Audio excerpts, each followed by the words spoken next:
Welcome everyone to the City Council study session for November 24th, 2025, 6 p.m. at the City Council Chambers, 111 East Maple. And the first item on the agenda is a resolution establishing a policy to temporarily disable the security badges. This was sponsored by Councilmember Stewart. Councilmember Stewart, I will turn the floor over to you. Thank you, Mr. Mayor. I think we can all agree that protecting the integrity of our municipal elections is very important. This actually starts from the moment the City Council passes an ordinance to call for an election, all the way to picking up packets for the said election, and then turning in those packets, and then, of course, Election Day. So I sponsored this resolution because I think that this addresses one of part of those elections, and that is when the City Council, or when the candidates for City Council decide to turn in packets. I would like to see the City Council badges disabled the day before, starting at 5 o'clock, the day before to turn in packets, up until 8 a.m. the day that the packets are turned in.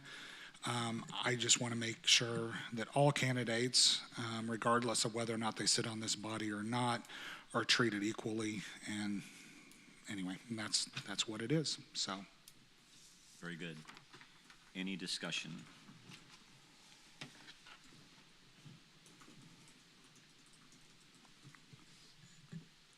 Last call for discussion. Okay. I guess sorry, Mr. Mayor. Please. So if we have meetings on that day, because I actually have meetings on that Tuesday, and I come in before 8, how does that affect us getting in before our meeting? well, it does say in there that the city manager has the authority to make a change or something to that effect. I think, Ms. Reynolds, is that correct? So I guess if something like that would come up, then that could be done. Okay. You would just have to let the city manager know. All right, thank you. Anyone Mr. else Mayor. have further questions? Thank you, Mr. Mayor. Please. I'll be voting no on this ordinance. Our elections are safe and they are proper. It's been reviewed and looked at, discussed, even by the independent examiner. They declined to write a story on it because there was no harm or nothing taking place that was inappropriate or warrant such a major news story or article and action. So I will be voting no for this. I think there's way more bigger things to take place in the City of Independence. We had actually a really good study session a couple of weeks ago regarding homelessness. I think I can speak to the importance of all the conversations that I've had since then, from wraparound service members to PD members, to even some fire personnel regarding the state of our city. Those are bigger, more pushing questions than this. So I'll be voting no. Thank you. Anyone else have further discussion? Okay, seeing none, we don't have any citizens' requests. So, Interim Madam City Manager, I will turn it over to you. Status of City 7. Thank you, Mayor. Mayor and Council, as you recall, discussion has come up regarding our City 7 channel and whether or not we continue to broadcast that. Part of that question has come up due to the relocation of city functions from this facility to the new Municipal Commons facility, and especially recently, as I'm sure Ms. Gannon will discuss, just the state of our equipment and the cost of replacement. So I would like to go ahead and have Rebecca Gannon, our Public Information Officer, come forward and just give you a quick report and update of where we stand with that, and we're both happy to sit for any questions following. Okay, thank you. Thank you. Good evening. As many of you know, my name is Rebecca Gannon, and I am the Public Information Officer for the City of Independence, and this is about City 7, which is the city's cable channel. Here's our presentation. Feel free to interrupt me at any point in time and ask any questions you have, and if I say something like that's a great question, I've got a slide on that. Don't be mad at me, and I promise I'll get to it. So thank you. Quick overview of what City 7 is, what is on City 7 availability, our equipment needs, additional communication formats, all of those things are what I'm going to be touching on this evening. So City 7 programming. What airs on City 7? Us, right now. We are live on City 7 Right now, and that is a screenshot, we have city council meetings on it. We have planning commission meetings on it. We have ISD school board meetings on it as well. We also have additional videos that are produced by the City of Independence. This is things like when we had the GeoBond videos, we were airing those throughout. If we've got Home for the Holidays, which is a video that we did with CSL last year with Quincy getting his first home, we have that airs. We have other videos that air, but we also air things like upcoming events within the City of Independence, whether it's the Torch Lit hike that's coming up, whether it's Santa's Village, things like that. So we're constantly using this as a way to promote the City of Independence when we're not using our meetings to fill time. And then, of course, we do have free government or programming as well. That's namely from the Smithsonian. But for the most part, it is our meetings and it is upcoming events that we air.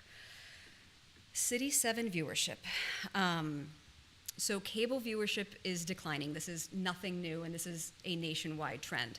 Here's a pie graph that kind of explains that for the first time, a study came out back in 2023 saying for the first time ever, more people are streaming as they're watching things as compared to broadcast, as compared to over the air.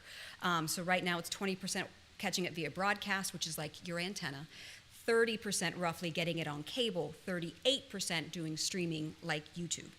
So there are multiple cable providers in the City of Independence. Off the top of my head, I'm thinking of 4 right now. We've got AT&T, we've got Spectrum, we've got Google, we've got Xfinity/Comcast. So thinking of it that way, already you've got only City 7 airing on only Comcast. So remembering that, noting that of the 30% of that cable pie slice right there, of that cable pie piece, which is 30%, you're cutting that into quarters already. So thinking of it, if we want to do math, population of City of Independence, 120,000, 30% of that's about 36,000. Taking that into quarters, 36 divided by 4 is 9. At most, you're maybe thinking of 9,000 people if everyone is getting cable and it's all equitable across the board. But just for the sake of it, we're going to say 9,000 people possibly watching. City 7, again, only available on Comcast in Independence. This is data that Comcast provided us about a year ago. I can break it down for you a little bit better if you can't see it very well, but this is cable viewership in 2024 on a specific date, and they chose the 21st day of every month to kind of give us a sample of this. We can't tell you exactly when they were watching. So I can't tell you if this started at 12 noon and it ended at 4 p.m. I can't tell you that, and I can't tell you exactly what was airing at that moment in time. But this gives you an idea that on March 21st, which is the top number, watching for 4 hours, over there on the extreme right for you, it would be 30 homes watching for a total of 4 hours. Now there are 6 homes, for 6 minutes there were 388 homes watching. Again, that doesn't necessarily mean that that's 388 people watching for 6 minutes. It could be 2 or 3 people watching. We don't know. But you can kind of see the numbers are in the 300 to 400s for watching for 6 minutes, and it goes down the chart. To break it down in averages, 36 homes watching for 4 hours, 174 homes watching for 1 hour, about 426 homes watching for 6 minutes. And again, we don't know what they were watching other than City 7. So we took a hint from radio and we ran a gift card contest. We offered a $25 Visa gift card. Same idea as radio stations. You call in a specific number, this one, for a chance to win. It was only advertised on City 7. When I talk about airing the events and things that we were doing, we did this. And we began it on Thursday, November 13th at 4:45 p.m. When I finished this slide on Friday, November 21st at 4:45 p.m., we had received 0 calls. To date, we have still received 0 calls from anyone watching on City 7. That doesn't mean that they aren't watching. It just means that they did not feel incentivized enough to pick up their phone, call the 325 number, and submit themselves for a gift card. That takes us on to our equipment needs. Our equipment needs are great. So this is one side of our City 7 booth. I am happy to take you guys back in there in groups of 2 or 3 after this meeting and kind of give you a tour of what it is. But if you look down on this big picture here at the bottom, you see there's a laptop there in the bottom left corner, and there is a monitor directly above it that's black. That monitor is a gateway. For those of you who remember the Dude, You're Getting a Dell, it's from that time period. So we have equipment that is quite old by equipment standards for technology purposes. We have done what we can for it, but like the top picture there, Literonix Nexus HD, that was sunset with support in 2016. That's 9 years old. No Mr. one's Mayor? supporting that anymore. Yes, So please proceed. Can that support MySpace? That's the question. Okay. I have not tried. Can I do a I follow-up? will see if Do you Tom still is have a still my MySpace account? I was going to say, I'll see if Tom is still Probably. my friend. Yeah. Okay, so again, most of our equipment is 10 to 25 years old. Some of the pieces and software have been sunset, and they're no longer supported. Additionally, this is a very specific skill set that we need because this is old equipment. This is not equipment that's being manufactured anymore. This is not equipment that's being taught in schools anymore. This is a very specific kind of equipment that has been repurposed for our purposes. As many of you know, this has involved repeated troubleshooting. Some days, some weeks, maybe 10 to 20 hours of staff time for troubleshooting purposes. To replace all of this, just off the top of our head, not including labor, et cetera, is as much as $80,000, specifically for City 7. And there's a potential additional cost to move the transmission lines to IMC. That's an estimated $25,000. So we've talked about cable. We also have YouTube. So we are broadcasting on both right now, on City 7 and on YouTube. Hi, everyone who's watching right now. So we've got cable viewership, as we were very highlighted. And there's the breakdown once again, 36 homes watching for 4 hours, 426 homes watching for 6 minutes. Here's our YouTube viewership from last month. I can drill down to the point where I can tell you how many total views happened on Zach Walker's last meeting. I can tell you how many were live streamed, and then 597 minus 207 gives you how many people went back and watched after the fact. You can see how long the average person watched. You can see the peak viewers, how many were watching at one time, and you can also see what new subscribers we got.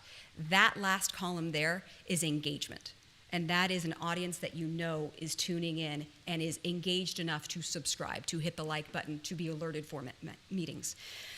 The 13th was a study session. The 20th, 252 total views, 80 live streams. The 27th, 135, and that was a study session as well. This is data that we are privy to, that we can see and is actionable. So the breakdown here is more than 1,000 views specific to October meetings. I chose last month's meetings because I felt like it was a good sample size of recent data, but that also wasn't going to change that much because people were not going to watch something that happened 6 weeks ago. At this point in time, they should have already watched it. It may have changed slightly, but you get the idea. We have roughly 278 views per meeting, 89 viewers per meeting, for an average of 22.3 minutes watching. This is data that Comcast cannot give us. In fact, when I reached out to Comcast a couple of weeks ago and said, can you give me data for 2025? They could not pull it in the week and a half that I asked. They did say that they had, from their metrics, less than 1% of potential viewers watching. Keeping that in mind, knowing that potential viewers is around 9,000. So, and again, if you have questions, I'm here right now if you want to ask. We do have other forms of communication. Welcome to almost 2026. So we've got social media right now. So we've got Facebook with 25.5K followers. That was open in 2015. We've got Instagram that we are working really hard to grow because that is an audience subset that we are really interested in getting more attention on. And that is 2.9 currently, 2.9K followers. We also have TikTok, we have Twitter, we have Nextdoor. We're not on TikTok, but we have that handle, just so that way no one else takes the City of Independence and starts producing content and claiming that it's ours. That's a strategy that we've kind of been using for a while here. Again, we have YouTube. As I said, more than 2,000 channel views. From October 17th to November 13th, we've got 1,700 subscribers. So we also have our website, independencemo.gov. We also have Independence Today, which is a monthly email newsletter that we send out. It's got 37,000 subscribers. It's got the links count. And I've got to say, I'm including this picture of the man holding the sign that says plow because we did a contest recently on social media. And we said on Facebook here and Instagram, go ahead, watch the video, submit your suggestions for snowplow names. And the audience was really engaged in it. We got about 37 submissions specifically through our Jot forum, as we instructed people to do, and that was through social media. A couple of weeks later, we put it out in the Independence Today newsletter, and we got 39 submissions in 2 days. That is a really engaged audience. And again, when you go back to the gift card giveaway that we've been running since the 10th, where we've gotten 0, I think that shows that we've got a really engaged audience in certain channels of communication. Here's the staff recommendation. We sunset City 7 cable channel. It's got low viewership. The equipment costs between troubleshooting or buying new and staffing time and getting the fiber and is approaching $100,000. Again, additional staff time, troubleshooting, multiple other ways to communicate with the public, as we've just highlighted. Better ways to measure engagement efforts with the public, as I just mentioned. There are ways that we can do that. And again, there's the questionable timeline of 111 East Maple Avenue that I'm going to highlight here. You guys are not unaware of the problems that we've had keeping City 7 on air, on YouTube, on cable. And a lot of that is due to that equipment that we have that is just so antiquated. And the solution has been to daisy chain solutions together. So you've got the computer, you've got everything that finally gets it to YouTube. And I'm talking 7, 8, 10 steps to get to that point on antiquated equipment. So when you have a problem, it's almost like a clog in the artery. And so that clog happens somewhere, and then it blocks everything downstream.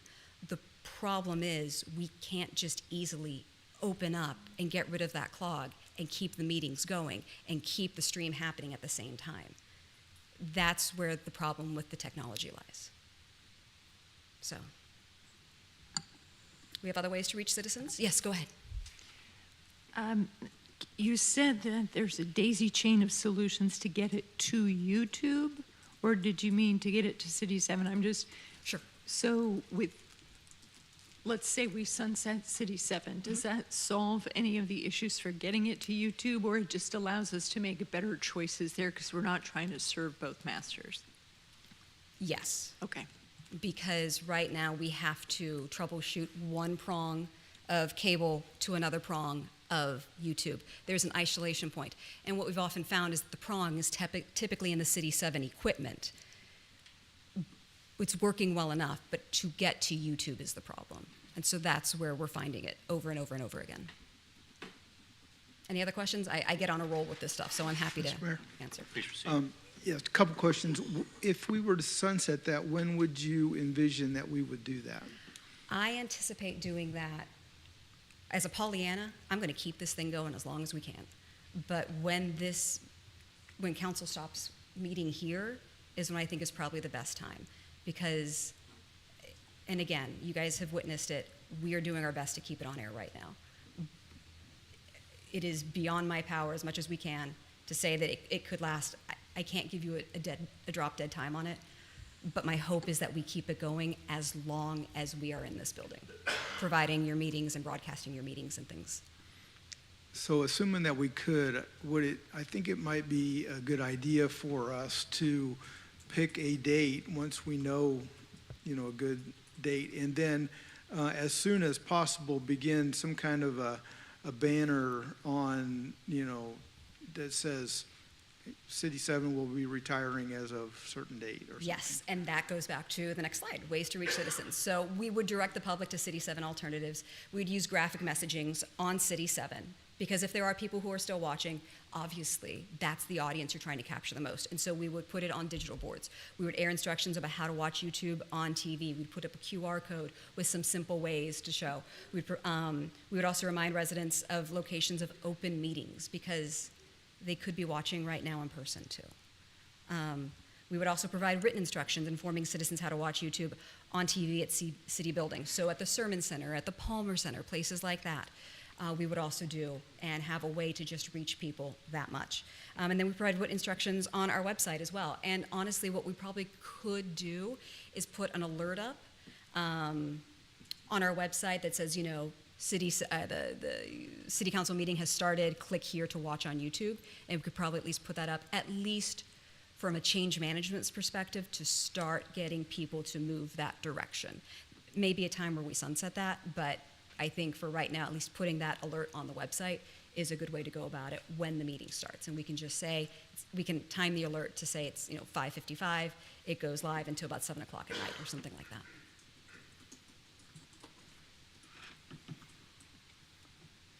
Anything else? No, that's all I have. Anyone else? Please. Thank you, Mr. Mayor. I've worried a lot about this because it's easy for me to turn on City 7. Like, I know how to work my television, and if you're my mother, that would have been an easy thing to do. For her to get onto her iPad and go out and turn on YouTube, maybe a little less likely to do that. So I really like the idea of a button that she could just go and click that on the website, and that would take her. I asked a number of older ladies who I know, for reasons that escape me, every Monday night, they are like there with their popcorn watching council meetings, and just asked them, like, how hard is this going to be for you? And they said, oh, it's not difficult. When I'm out of town, I watch it on YouTube already. So the transition for them, I think, will be easier than we think. But I really would hope that we would have a way for people to get some assistance if they would like to transition and need a little help, and that my son cannot come to their house and do their tech support, which is what happens for some of my family members. So I really second Councilmember Fears, like the sooner the better. Yes, it's going away. 2, you can watch it on YouTube whenever you want. You're not trapped on Monday night if you don't want to do that, and that we have support. So I think it's threefold. Yes, and I think that is a really good point that you bring up, is that YouTube is that convenience that a lot of people don't have, because not everyone is able to sit down in front of their TV that is specifically subscribed to Comcast to watch us right now. But thank you for watching if you are. But at that point in time, this convenience is so much better. And I think the YouTube numbers that I pulled a couple of slides ago show how many people are watching this after the fact. And I think that is a really important thing. The other thing is, not everyone has Comcast, but everyone has access to YouTube, whether it's even going to the library. There's a way that you can watch YouTube that way. So I just feel that there are better ways for us to communicate to our populace with our limited resources. One thing I would say is that there was a municipality, Wentzville, out towards St. Louis. They also sunset their cable channel because, again, they just didn't have the resources for the engagement that they were getting. And what they ended up doing is sending admins, who are also engagement officers, to nursing homes once a month and bringing the good news of the city to people there at the time. And that might be something, whether it's signage or maybe it's YouTube, maybe it's sending someone from my team or myself going to the nursing home and showing them how to pull up YouTube on a television, which I think most TVs in the last 10 years have that plugins ability. I think we can do something like that as well. But I think engaging our populace who do watch Comcast is important. There are ways that we can do that, and I like your suggestion as well. So the thing I'm actually a little sad that we'll be losing is the ability to advertise for upcoming events. And so while we can replace people being able to watch the council meetings and the planning commission meetings on YouTube, that sort of continuous, hey, what's going on thing, I think that's a lot of your 6-minute people, is they're just clicking on that for a couple of minutes for a little update. So I just, I hope we'll kind of give some thought to every mechanism we have to invite people to be engaged. We do a good job with our newsletter. Once a month is hard if there's things coming up that are in a different time frame. So we will ask you to come back and talk about how you think we solve that problem. I've already got an idea, so thank you. Appreciate it. Anyone else? Anyone else? Mayor, Other questions? Just Please proceed. a question for the city manager. So I'm not sure what put City 7 in place. Is there something we have to revoke to do that, or is it just is there some action that needs to be taken, or I just didn't know? There's no formal action. At this point, we're just acting under the original agreement, but we're well past the terms of that original agreement. There was an agreement with the school district, with Independent School District, to utilize City 7, and I did check that agreement, and there's a statement in there specifically that if and when City 7 terminates, the agreement terminates as well. So. Okay, thank you. Mr. Mayor, Please proceed. just a point of fun conversation. It just occurred to me that I was on the council the first time in 96, 97 when we implemented City 7, and now here we are retiring the life of that. I hope I'm going to still be around, but apparently City 7 will not be. So it's an interesting full circle. The question will be, are you going to be around when they retire YouTube? Yes. Absolutely. So Madam Interim City Manager, this is the question here. So I know they're preparing the municipal commons for city council meetings. What's the kind of preparation date for that? Because I think that probably should coincide with when City 7 would be disbanded. I would love to put an actual date on the City 7 just to prepare people. If I were putting a date on it, I would put it at the end of February.